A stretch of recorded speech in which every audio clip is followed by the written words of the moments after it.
Magandang gabi, Philippine Air Force. Alamin natin ang magiging lagay at taya ng panahon ngayong gabi ng Sabado, 16 May 2026.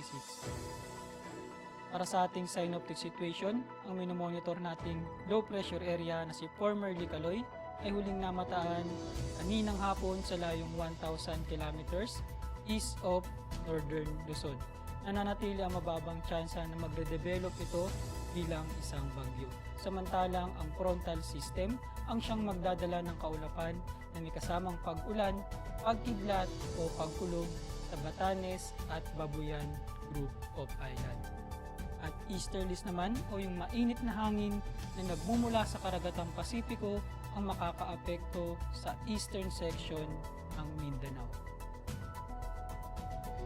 Dahil dito, asahan pa rin bukas sa Batanes at Babuyan Group of Islands ang maulap na kalangitan na may kasamang pag-ulan, pagkidlat at pagkulog. Dulot pa rin yan ng frontal system.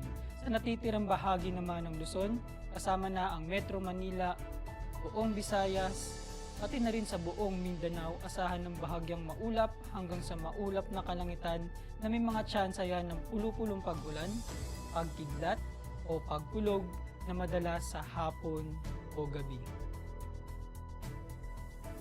Para sa magiging lagay at taya ng panahon sa loob ng 3 araw, simula Lunes hanggang Miyerkules sa Metro Manila, sa Cavite, Lipa City, Angeles, Puerto Princesa, Kalayaan Island, Mactan, Zamboanga, at maging sa Davao, asahan ng bahagyang maulap hanggang sa maulap na kalangitan na may mga pulupulong pag-ulan, pagkidlat o pagkulog. Para naman sa Heat Index Advisory Forecast, bukas inaasahan ang 43 degrees Celsius kung saan ay papasok ito sa danger category. Lulubog ang araw mamayang 18:17 at sisikat bukas ng umaga ng 05 to 8. Meron tayong 2% decreasing moon illumination.